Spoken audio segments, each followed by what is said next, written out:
The commandant of the president's bodyguard, Colonel Amit Berwal, giving the command. ठीक कह रहे थे सर कि गन की सलामी एक साथ 3 क्रियाओं के साथ समकालीन तौर पर संपन्न होती है, जैसे राष्ट्रीय ध्वज फहराया जाना, सर्विस बैंड द्वारा राष्ट्रगान और राष्ट्रपति बॉडीगार्ड द्वारा प्रस्तुत सलामी का अवसर। ये तीनों चीजें बिल्कुल सटीक समय में, आप सोचिए कितनी सिंक्रोनाइज किया जाता है और इसके लिए बहुत प्रैक्टिस का जरूरत होता है।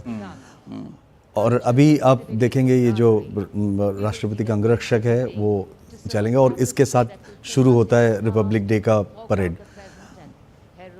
इसके बाद अब परेड की स्थिति शुरू होगी और ये दरअसल संगीत वाद्यंत्रों के साथ ये शुरू होगी परेड। ये शायद पहली बार हो रहा है कि जनरली जो परेड का शुरुआत होते हैं वो परेड कमांडर के साथ होते हैं, लेकिन इस बार मुझे जितना याद आ रहा है कि पहली बार देख रहे हैं कि एक म्यूजिकल बैंड के साथ रिपब्लिक डे का शुरुआत। अब अगर आप देखेंगे तो पिछले कुछ सालों से काफ़ी सारे बदलाव आए हुए। हाँ, 2025 बिल्कुल सही कह रहा हूँ, इस साल से ही शुरू हुआ है और इसकी जानकारी के मुताबिक 2025 की हेराल्डिंग 300 प्रतिभाशाली कलाकारों का समूह ये करेगा। ये कलाकार कई स्वदेशी वाद्य यंत्रों की विविध स्वर समिधा का समवेत अर्पण करेंगे। 1 अरब भारतीयों के हृदयों की लय, ताल और कामनाओं के साथ ये प्रतिनिधित्व करेंगे। तो ये आप बिल्कुल सही कह रहे हैं कि इसी साल 2025 से शुरू हो रहा है। और ये क्या बदलाव की जरूरत थी वक्त के साथ सर? बिल्कुल, देखो हर चीज़, कोई चीज़ स्टैग्नेंट नहीं हो सकती। डायनेमिक है होना अपने बदलाव तो एक रूटीन है ज़िंदगी का और बहुत अच्छा बदलाव है। ये दिखलाता है कि भारत के अंदर जितने भी म्यूजिकल इंस्ट्रूमेंट हैं उनका सब का इस्तेमाल हो रहा है और उसके वो लीड कर रहे हैं। और फिर ऑफ कोर्स जो कि परेड कमांडर हैं लेफ्टिनेंट जनरल बबनीश होंगे और उसके बाद आप देखेंगे कि फिर जो कॉलम आएंगे और उनका क्या महत्वपूर्ण है।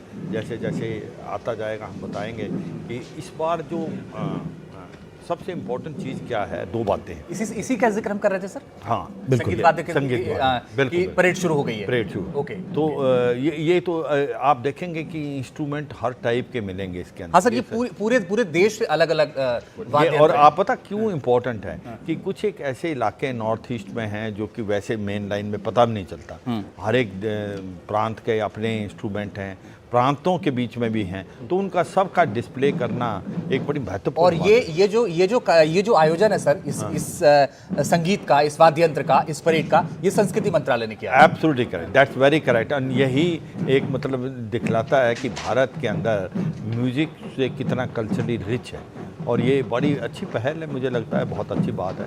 और अब आप जब देखेंगे कि इसके बाद जब परेड स्टार्ट होगी, लेफ्टिनेंट जनरल बबनीश जो हैं वो लीड करेंगे जीओसी दिल्ली। इसके अलावा वीएसएस जनरल ऑफिसर कमांडिंग मुख्यालय दिल्ली एरिया भुवनेश कुमार के आप जिक्र कर रहे थे। हाँ, तो इस बार चर्चा में है भुवनेश कुमार। वो इसलिए है, 2-3 बातें हैं। एक तो वो लेफ्टिनेंट जनरल बबनीश की जीओसी हैं दिल्ली एरिया के, वो लीड करते हैं। और दूसरा ये बात है कि इस बार वो और उनका लड़का वो दोनों परेड में हिस्सा ले रहे हैं। उनका जो बहुत बड़ी बात है, जो लेफ्टिनेंट आनंद कुमार हैं वो 61 कैब का दस्ता है उसको लीड कर रहे हैं। तो बहुत ही गर्व की बात है। मुझे लगता है ये पहली बार हिस्ट्री में हुआ है जबकि फादर और बेटा दोनों परेड में भाग ले रहे हों और फादर जो हैं वो परेड को लीड करें। बिल्कुल। और 300 कलाकार इस वक्त आप कर्तव्य पथ पर देख रहे हैं। यहीं से परेड की शुरुआत हो रही है। तम वाद्य यंत्र हैं, सारे जहां से अच्छा संगीत है। और आपको बताएं कि ये पूरा आयोजन संस्कृति मंत्रालय ने किया है। 2025 पहली बार इस तरह से परेड की शुरुआत हो रही है। इससे पहले अश्विनी सर और अनुपम सर बता रहे थे कि पहले परेड के साथ होती थी, लेकिन इस बार थोड़ा बदलाव इसमें किया गया है और जरूरत के हिसाब से वक्त वक्त पर बदलाव होते रहे हैं। ये बदलाव भी हम देख रहे हैं जब अलग अलग देश के हिस्सों से अलग अलग, जैसा कि सर ने नॉर्थ ईस्ट का भी जिक्र किया, तमाम जगहों से, चाहे वो जम्मू कश्मीर हो, नॉर्थ ईस्ट हो, देश के हर हिस्से से कलाकार यहाँ पर पहुंचे हैं